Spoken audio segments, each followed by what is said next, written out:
Hello everyone, Namaskar.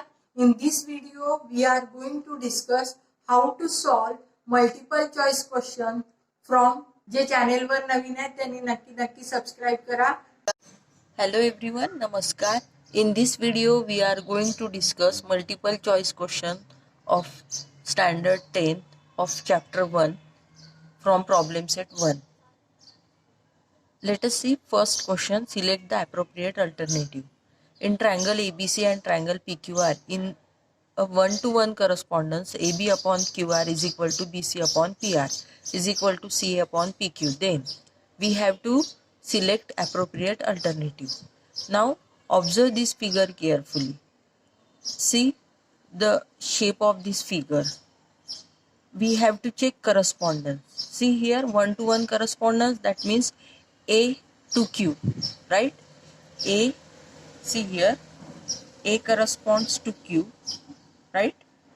Then here B to R, B to R, and the third one C to P, right?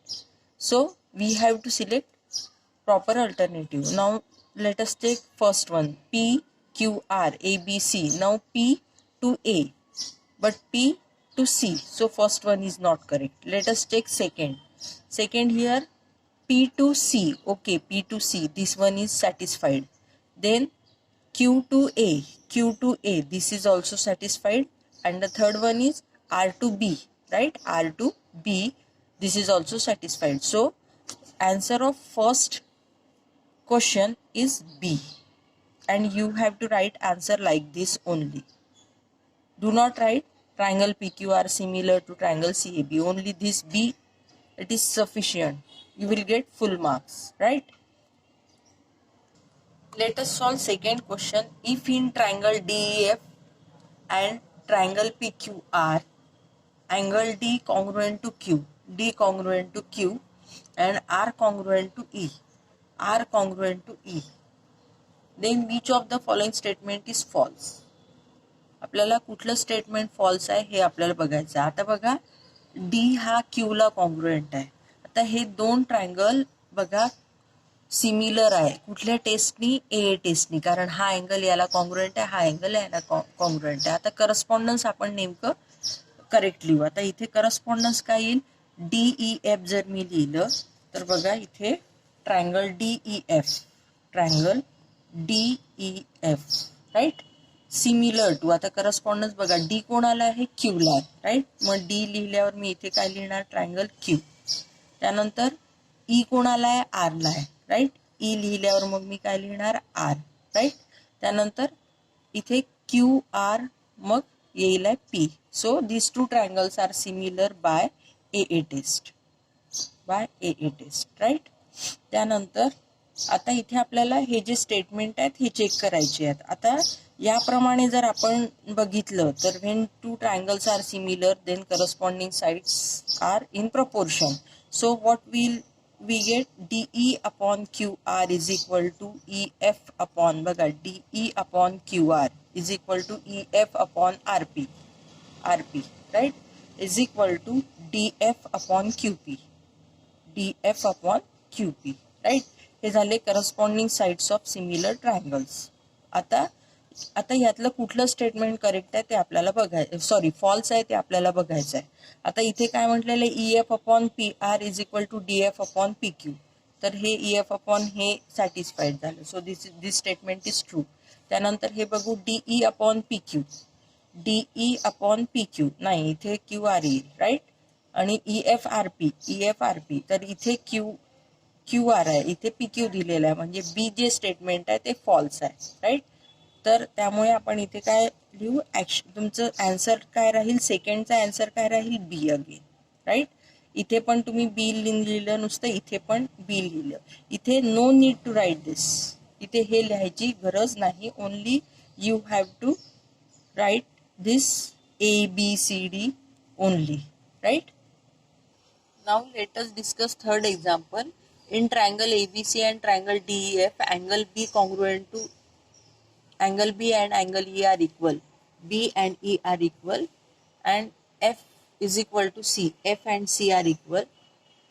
and AB is equal to 3DE, then which of the statement regarding the two triangles is true? तर यातलं आपल्याला हे 4 statement दिले आहेत आणि आपल्याला काय काय म्हटलेलं आहे, angle A angle B congruent to angle E, right, आणि angle F congruent to angle C, म्हणजे दोन अँगल्स जे आहेत ते कॉन्ग्रुएंट आहे. आणि आपल्याला काय दिलेलं आहे, A B is equal to 3DE, म्हणजे याचा अर्थ A B upon DE is equal to 3/1, right.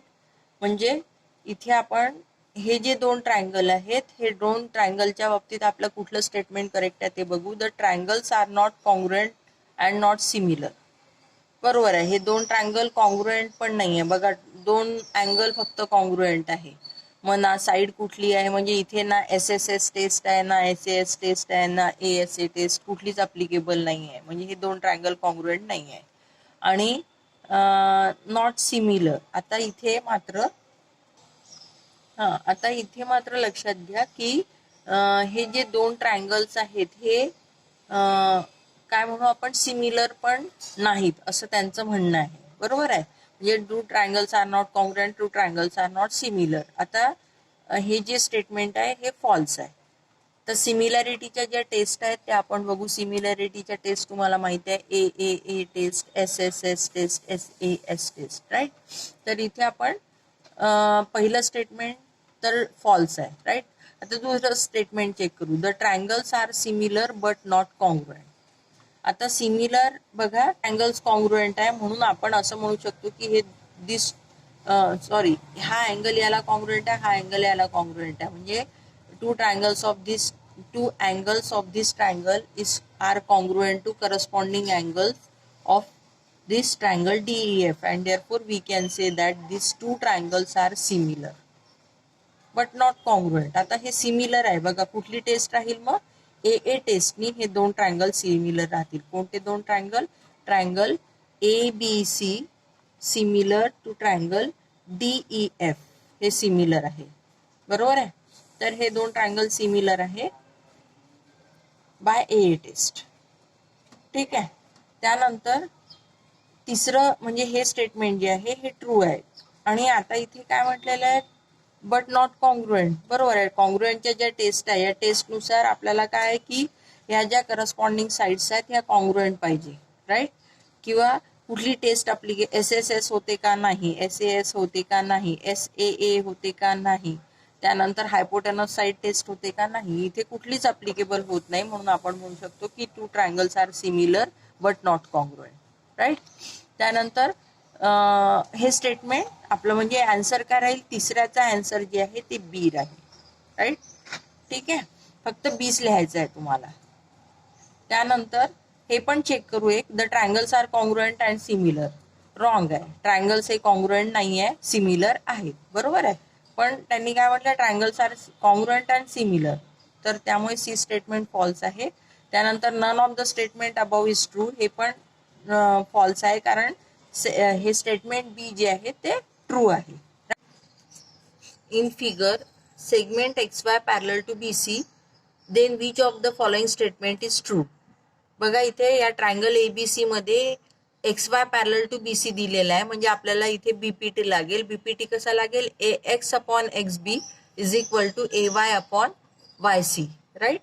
आता इथे एक लक्षात घ्या की या आपण बघू की इथे AX upon XB is equal to AY upon YC आहे का नाही, हे कुठेच नाही आहे, म्हणजे हे कुठेच अप्लिकेबल नाही आहे.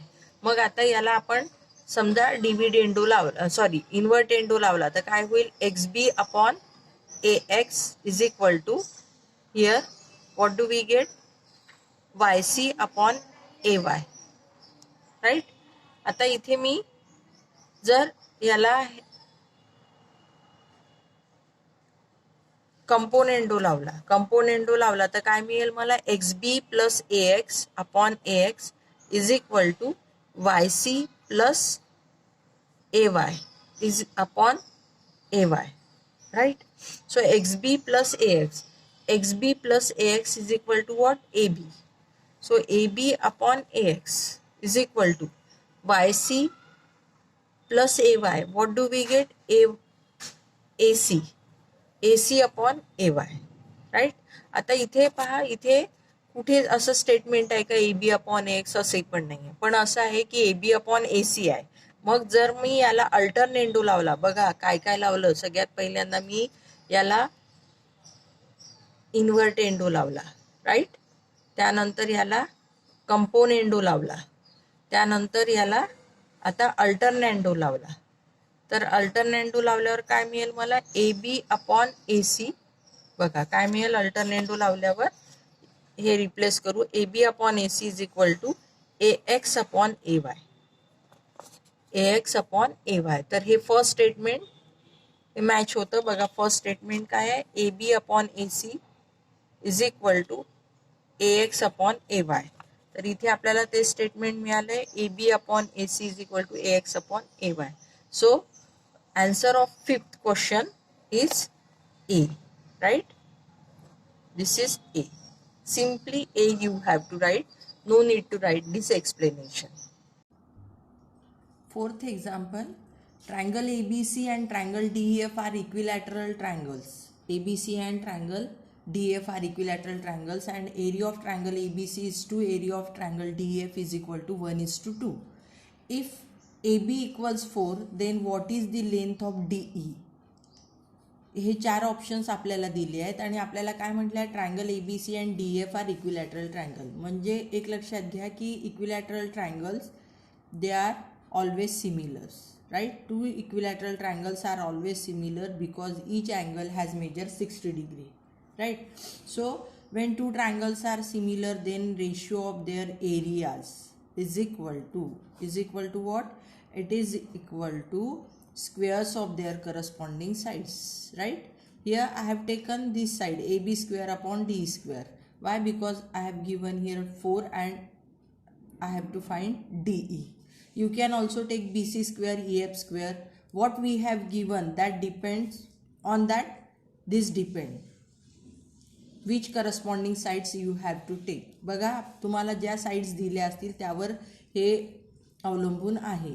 जर बी सी आणि ई एफ दिलं असतं तर तुम्हाला इथे लिहावं लागलं असतं B C square upon E F square. जर ए सी आणि डी एफ दिलं असतं तर तुम्हाला लिहावं लागलं असतं ए सी स्क्वेअर आणि डी एफ स्क्वेअर, राईट. तर आपल्याला ए बी दिलेला आणि डी फाइंड करायचं म्हणून मी या करस्पॉन्डिंग साइड्स घेतल्यात, राईट. तर आता मला हा काय रेशो दिलेला आहे 1/2 is equal to A B दिलेला आहे 4 आणि इकडे 4 स्क्वेअर आणि इकडे मी लिहिणार आहे डी ई स्क्वेअर, राईट. आता टेकिंग स्क्वेअर रूट, जर मी स्क्वेअर रूट घेतलं तर काय मिळेल मला, स्क्वेअर रूट घेतल्यावर इथे square root 1/2 is equal to square root 4 square upon D square, right. आता जर इथे स्क्वेअर ई आहे स्क्वेअर रूट ई आहे म्हणजे मग आता हे काय होईल, स्क्वेअर इथे हे सिम्पली आपल्याला हे काय मिळेल 4/DE is equal to square root 1/2, बरोबर आहे. म्हणजे 4/DE is equal to square root 1 म्हणजे 1, लक्षात घ्या स्क्वेअर रूट 1 म्हणजे 1 आणि square root 2, right. This is square root 2 म्हणजे DE आपल्याला काय मिळालं, DE मिळालं 4 स्क्वेअर रूट 2, राईट. म्हणजे आपलं 4th जे एक्झाम्पल आहे त्याचा आन्सर आहे D. Simply you have to write D and nothing else, right.